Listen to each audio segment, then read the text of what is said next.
This is one of my favorite plants. It's called Espidistra electra, or else the cast iron plant. The thing is that I have it indoors, and the beauty about having it indoor is that it doesn't need bright sunshine, so it does well in sort of semi-shade inside indoor plant. Now, the other day I went past it and I noticed something that actually got me a bit wound up.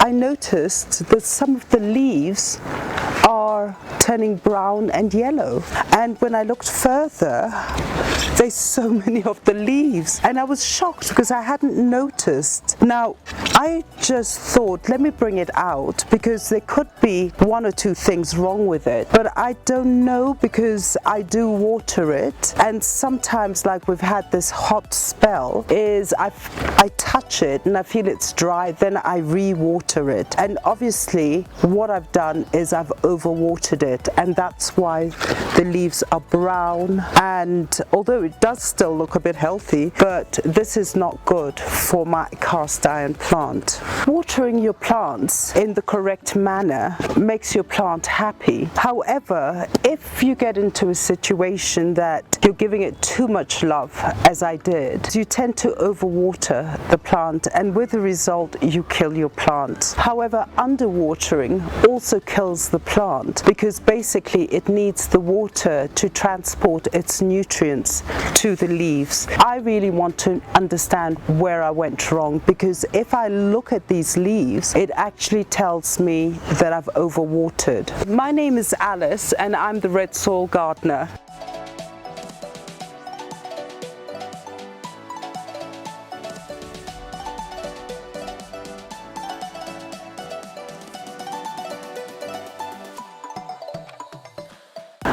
Water plays a very important part in a plant's life because plants basically receive its nutrients in solution form. So here we are, we give the plant the water, it absorbs it through the roots and transports those nutrients into the leaves where photosynthesis takes place. So water is a very essential part of a plant's life. A healthy soil is a soil that allows the plant to breathe, and what happens is it allows also the oxygen to exist between the soil particles. The soil, if it's not aerated, is that basically the oxygen cannot exist between the particles of soil.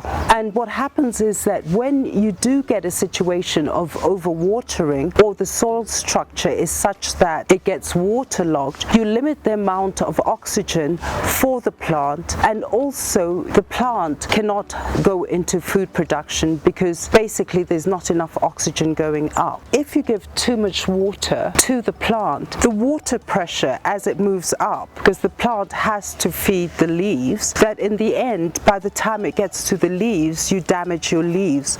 With the result, if I turn this around, is you get this sort of effect: damaged leaves, brown, yellow, and even here is even more disastrous because it's crispy, it's broken, and that's what you get. So overwatering actually does kill your plants. So today what I would like to do is actually rescue my cast iron plant because I love it. But what we're going to do first is I'm going to uproot it from its pot and have a look at the root structure, because if I've overwatered it, sometimes what can happen is I might even have root rot, so we need to look. Second thing is we're going to change the soil and put a much lighter soil, so I've put more compost, it's more aerated, and we see how that will work with my cast iron plant. And then the third thing is we're going to look at all the tips that I'm going to give you so that you too can prevent this sort of action. So first I'm going to remove these dead shoots with a scissor that is sterilized, and very sad. Cut this one off and cut this one off, and then I'm going to turn this upside down and empty it here, and then we'll look at the roots.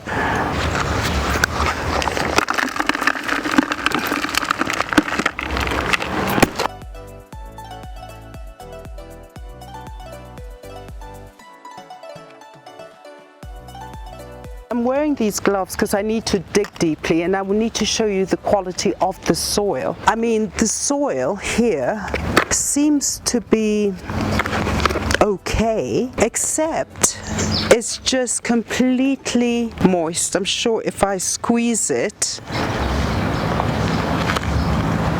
you will see it is a clay soil. And also the texture, it's very dark because it's been overwatered.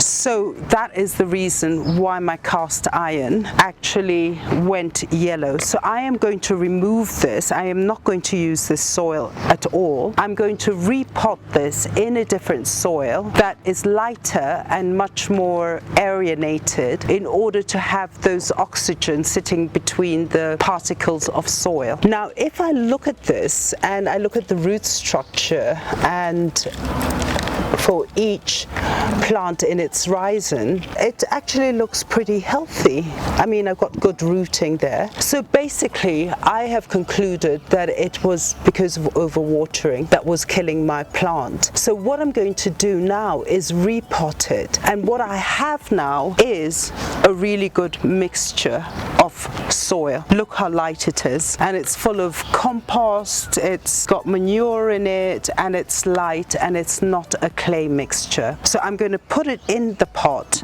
and then put this on top, and then we're going to just repot it. Now here what I'm going to do is actually move it into a bigger pot, because now that I've seen with these rhizomes, I can see so many babies shooting, so it gives me hope. The second thing is, what most of us do is you don't get a pot that is the right pot. You need a pot with holes, because overwatering, especially if the water sits at the base of the pot, you will get root rot, because the root will just keep sucking in the water, and in the end it'll go soggy, as we've seen even with the ZZ plants that I did. But if you have a well sort of holed pot, the water will drip right through and out.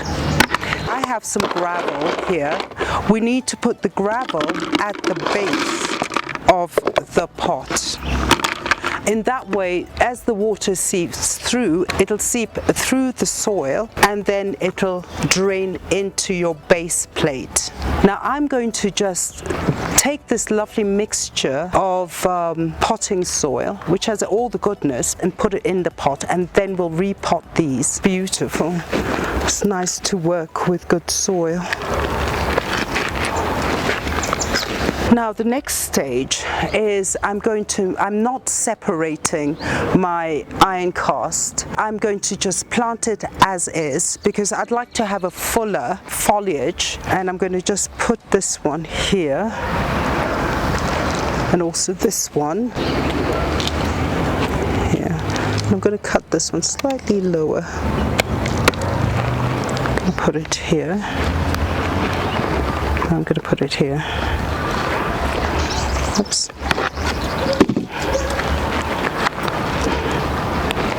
And just dig it in just so it stands. And this one too.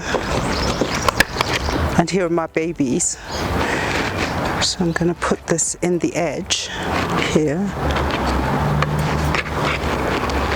I'm going to put this one here.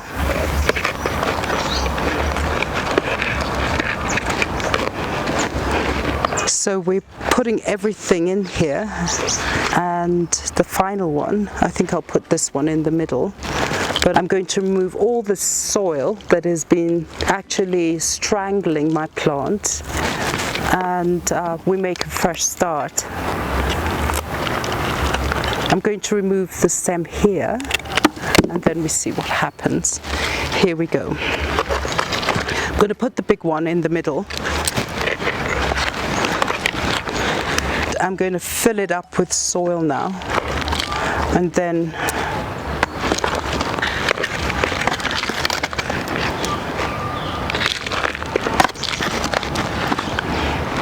we wait to see how beautiful it'll start. I'm going to press it in a bit so that it doesn't start tilting, but generally it's just to fill in all the soil, this lovely compost with And always remember, again, as I always emphasize, do leave a bit of space. Don't fill your pot right up to the top, because in the end, as you water, it's just going to flow out on the side. And there we go, my iron cast plant with the babies coming in.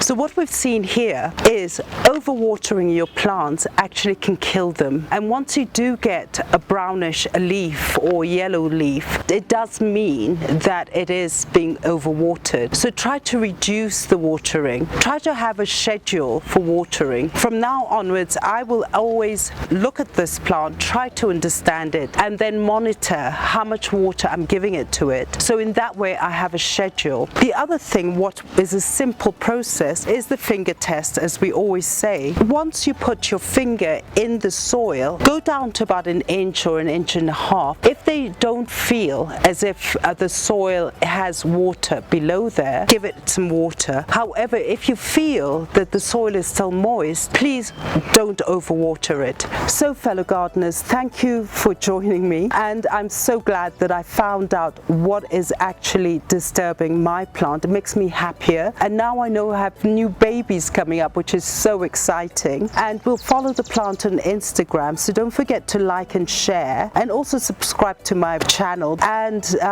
press that notification button so next time any episodes do come, you'll always be notified. And happy gardening.